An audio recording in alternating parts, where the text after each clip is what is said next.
Ang Barkada Kontra Bisyo o BKB ay isang organisasyong naglalayong magbigay ng mas malawak na edukasyon, suporta at mga aktibidad na makatutulong sa mga mag-aaral na umiwas sa anumang uri ng bisyo.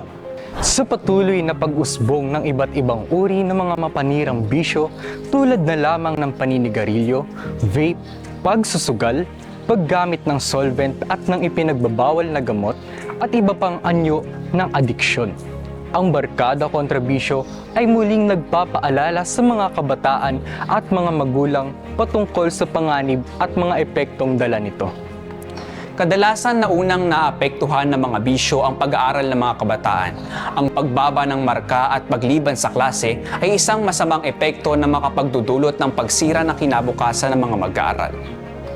Ang epekto nito sa kalusugan ng mga kabataan na unti-unting sisira ng kanilang atay, utak at iba pang bahagi ng kanilang katawan. Isa ring masamang epekto ang pagkasira ng relasyon sa mga magulang at kaibigan.